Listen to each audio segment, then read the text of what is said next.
No, but players who will be free agents next year. There's a lot of other shit going on that players are like, this ain't where I want to be. Sheryl Swoopes stood tall and said no one wanted to play with Caitlin Clark. She swore free agents would run from Indiana, but today they're sprinting toward it. One by one, top-tier stars are signing with the Fever. Natasha Howard, DeWanna Bonner, Sophie Cunningham, even Ajay Wilson's best friend, Sydney Colson, flipped sides to join Caitlin's squad. Meanwhile, Sheryl's credibility is falling apart faster than the Las Vegas Aces ticket sales. Indiana just pulled off one of the most shocking free agency wins in WNBA history, stacking elite talent like they're building a super team. And the funniest part, they're doing it around the same rookie Sheryl once said wasn't ready for the league. This isn't just a redemption arc for Indiana, it's a reckoning. A direct response to every analyst who said Caitlin Clark was overhyped, because now the so-called worst locker room in the league is suddenly the hottest destination in the WNBA. So how did Sheryl get it so wrong? And what does it mean now that Caitlin Clark is turning doubters into believers and rivals into teammates? Let's rewind and break this story down.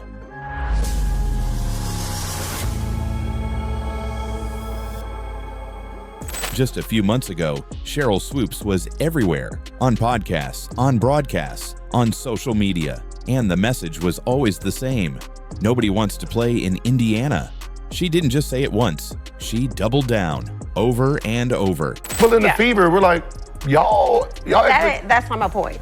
There's a lot of other shit going on that players are like, this ain't where I want to be. Over there. Yeah. Yeah.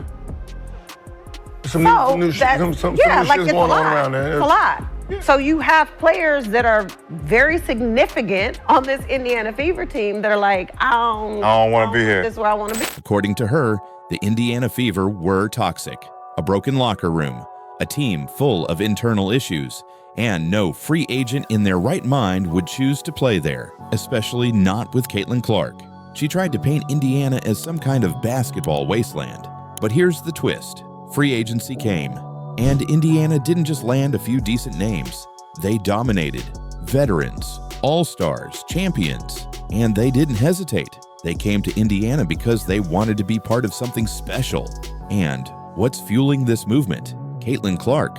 Natasha Howard, a champion and one of the best two-way players in the league, made it clear she sees Caitlin's vision, she sees her passing, her leadership, her ability to shift the energy of a game.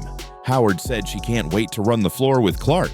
Not next season, not years from now, right now. It's going to be Caitlin Clark flash show. So it's going to be phenomenal playing with a point guard, like you said, that have a good vision on the court, because that's like as soon as she get the ball in her hand, she's throwing it up because she already see the person down the court before she even get the ball in her hand. So that's one thing I love about her vision on the court. I really can't wait to catch all those passes and give her all the assists that she needs. Then came DeWanna Bonner, a walking mismatch, a proven scorer, another seasoned star who could have signed anywhere, but chose Indiana. And the moment she arrived, she made her loyalty loud and clear. She went to war on social media, defending the Fever and shutting down every critic who still tried to claim the team was unwatchable. I think she's a great player. I'm happy to be on the side of her now instead of guarding her. Of course, she's a dynamic player, and you see that in what she's done in her rookie year. And I'm actually excited to see what she's going to do her second year in the league with a little bit, more experience and understanding a little bit more. So, like I said, hopefully I can make her job a little easier and she can make mine a little easier. But I think she's a great person, and we, been kind of connecting here. We had a great workout this morning, and it was fun. She's a fun kid. Sophie Cunningham joined the squad too, and she didn't hold back either. Her energy, unmatched. She said she feels refreshed, motivated, and ready to win. Not develop, not rebuild. Win. To be honest, I am just so excited to be here. I'm from the Midwest, and so for me to kind of get back to my roots and be close to my family, I'm so excited. Like when I say that I am refreshed and I am motivated, and I just like kind of feel like my spark is back. Everyone thinks I've been feisty. You've not even seen the feisty side of me yet, so this should be really fun. But for me, I'm excited to be closer to home. I'm excited to deep dive into the community of Indiana. I've already met a lot of really cool people. I'm excited to inspire the next generation of young boys and girls around here, get to know the community more. But I promise you that I'm just ready to just like win. I'm ready to win. I'm ready for y'all to be there. But like I said, you guys haven't even seen feisty yet. And let's not forget Sydney Colson. She might not be the biggest stat sheet player, but her presence is electric. She brings chemistry, leadership, and heart. And when asked why she joined the Fever, she didn't dance around it. She talked about Kelsey Mitchell, her AU connections, and the real kicker, how she heard great things about Caitlin Clark from her Aces teammate, Kate Martin. What made the Fever the right choice for you in free agency? A lot of things. It was Amber and Kelly, Stephanie, Kelsey I played with at Athletes Unlimited for several years. Love Caitlin's game, love Aaliyah's game. It made sense. I made this decision mentally before DB and Natasha were even a part of the mix. And so all the new additions, Breezy, Sophie, like it's gonna be a fun season. And I won here my senior year at Texas A&M. We played in Conseco. When it was Conseco, we won here. So it just felt like divine timing to come back. Yes. Even inside Las Vegas, inside the defending champs locker room, players are hearing about Caitlin Clark's impact. And some are choosing to leave that comfort zone to be a part of her rising legacy. Therefore, it's impossible to deny the shift happening in Indiana, not just on the court, but off it. The narrative has flipped completely. The same team Sheryl once claimed couldn't attract talent is now the hottest destination in the league. And that leaves Sheryl with one major problem. She was loud, but she was wrong. Her takes didn't age. They expired fast. But instead of owning it, she's gone quiet. No public apology. No acknowledgement of the Fever's success. And when she was forced to cover a game involving Caitlin Clark, she went radio silent while the other commentator praised the rookie's dominance. At one point, she stayed quiet for over a minute. It was awkward. It was obvious. And it said everything. Therefore, fans are starting to ask, what's really behind Sheryl's criticism? Is it about basketball, or is it about something deeper? Let's be honest, this isn't just about one bad prediction. Sheryl Swoopes is a Hall of Famer, a WNBA legend. She helped build the foundation of the league, but lately, her full-time job seems to be doubting Caitlin Clark. No matter what Clark accomplishes, Sheryl finds a reason to dismiss it. She said Caitlin wouldn't adjust to the league for years, but by the end of her rookie season, Clark was top 3 in assists, among the highest in scoring, and setting records nearly every night. She said free agents wouldn't want to play with her, but Indiana now has one of the most complete rosters in the league. And when someone asked her if each of her MVP seasons was dominant, she couldn't even say yes, because doing so would have meant acknowledging that what Caitlin is doing now also looks dominant. When everybody else, they're quick to throw stats, right? It's like, oh, well, this is what she did. Like somebody's like, oh, Sheryl Swoopes only scored 34 points in the WNBA. Caitlin scored 35. So you can't use stats when it benefits you. That's not analysis. That's ego. And while Sheryl Spiral's trying to rewrite her narrative, the Fever are writing a new one. One where Clark isn't just adjusting to the league, she's redefining it. Because what she brings isn't just skill, it's gravity. Players want to be around her, not out of pity, not for hype, but because she makes the game easier. Her court vision is elite. Her passing opens up scoring chances. Her pace keeps defenders off balance. And more importantly, she elevates everyone around her. Therefore, it's no surprise that stars are signing up to be part of it. Caitlin Clark is no longer the rookie with potential. She's the magnet pulling the league into a new era. And that's what makes Sheryl's criticism so loud, because it's not just her opinion that's being questioned now. It's her legacy. When fans hear her dismiss Caitlin, they don't see a veteran offering wisdom. They see someone clinging to the past, threatened by the future. And the more she digs in, the more out of touch she seems. Statement was, I don't think either of them are going to come into the league and dominate immediately, meaning what they did in college. Over all of the players in the W. And the reason why I said it is because you have a player like an Asia Wilson. She said Indiana had locker room problems. The team just welcomed 4 high-caliber veterans who signed on without hesitation. She said players didn't want to be there. They're lining up now, treating Indiana like the VIP section of the league. She said Caitlin wouldn't dominate. The numbers tell a very different story. Therefore, it's becoming clear this wasn't just a bad take. It was personal. And that's what fans can't ignore anymore. Even in broadcasts, the silence speaks volumes. While other analysts praise Clark's playmaking, Swoopes stays quiet. Not just neutral, noticeably absent. Do peeps, Sheryl Swoopes is been missing. Sheryl Swoopes is MIA. They got a APB out for Sheryl Swoopes. If you see Sheryl Swoopes, she did a lot of talking a few months ago about the Indiana Fever, the locker room environment, how people didn't want to play there, how people wanted to leave. And the moment it became too obvious, she was quietly pulled from calling Indiana's next game.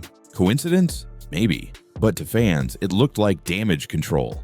And it's not just fans noticing. Former players, current teammates, even coaches have spoken up about how quickly Clark has adapted. They've praised her IQ, her confidence, her poise under pressure. This isn't a project in progress. This is a franchise player in real time. Therefore, Sheryl's entire platform, the idea that Caitlin needed to wait her turn, is collapsing. Because Caitlin didn't tiptoe into the league. She stormed in, broke attendance records, spiked TV ratings, and transformed Indiana from forgotten to feared. The truth, Sheryl didn't just misread the room, she misread the moment. And now, the entire league is moving forward without her narrative. Now let's look at the scoreboard. The Indiana Fever, once forgotten by the media and dismissed by former legends, are now the team everyone's watching, not because they were handed anything, but because Caitlin Clark turned the spotlight their way, and the team delivered. The locker room? It's not broken, it's buzzing. Sydney Colson said it herself. She can't wait to bring that energy to Indiana. I'm super excited about it. I'm going from a team that was a very in the media, like people are excited to watch us, into another team that is arguably the most talked about team in sports right now, especially in women's sports. So this fan base, it's exciting to be a part of a team that has a lot of positive energy around it.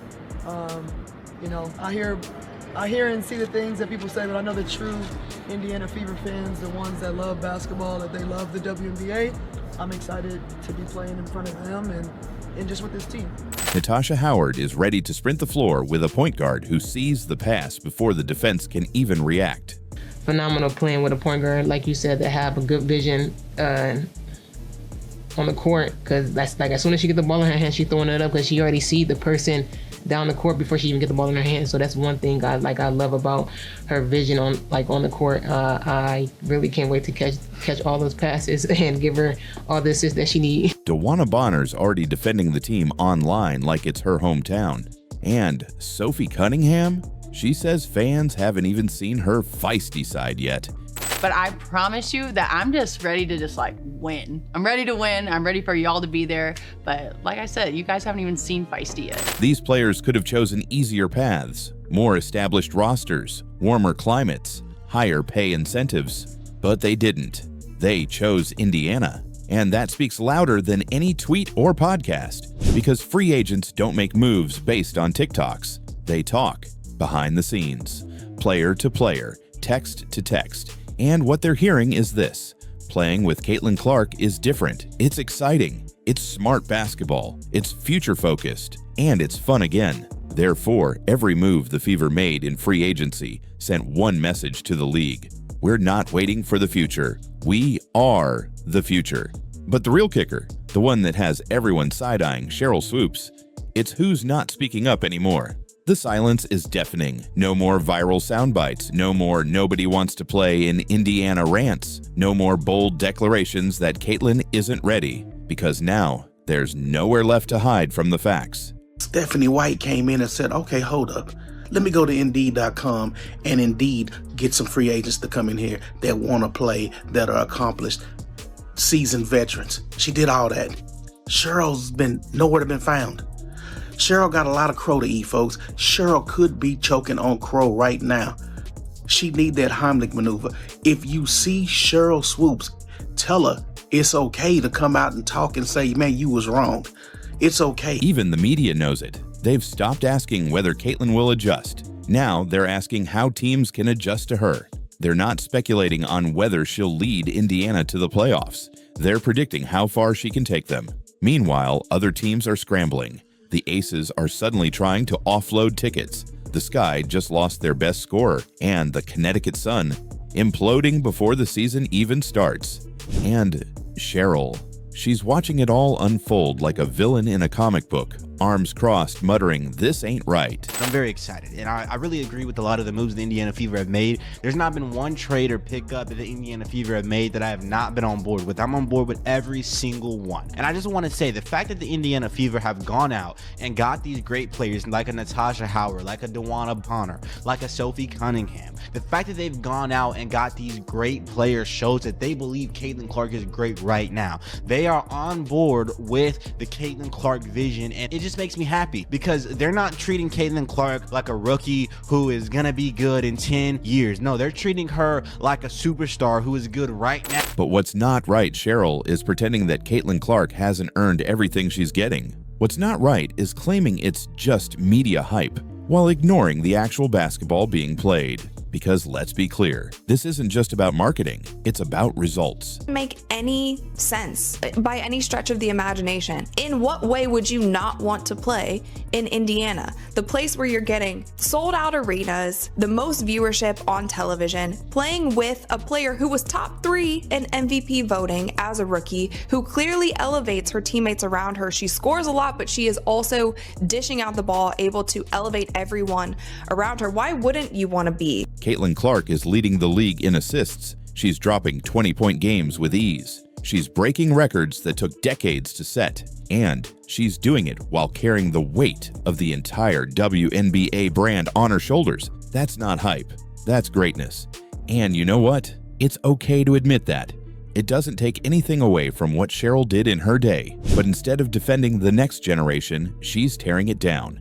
Instead of celebrating Caitlin's success, she's nitpicking every pass, every loss, every moment that doesn't fit her narrative.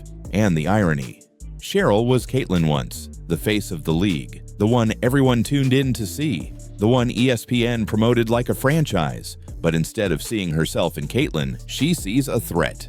Therefore, the divide between the old guard and the new wave just keeps growing. And Caitlin Clark didn't ask for that tension, but she's not running from it either. She's playing through it, winning through it, and building a team around her that's more than just a roster. It's a statement. The Indiana Fever now have Caitlin Clark, Kelsey Mitchell, DeWanna Bonner, Natasha Howard, Aaliyah Boston, Sophie Cunningham, and Sydney Colson. That's not just a competitive team. That's a title contender. Let that sink in. Indiana Fever are officially title contenders. Every day they have something new for us in free agency. And today it's Miss DeWanna Bonner. 6-time WNBA All-Star and WNBA champ, a veteran in this game, can pretty much do it all, also an enforcer, nasty defense. Should I continue? We have a new starting 5. Caitlin at the 1, Kelsey at the 2, DeWanna at the 3, Natasha Howard at the 4, and Aaliyah Boston at the 5. In one offseason, the Fever went from nobody wants to play there to this might be the best squad in the league.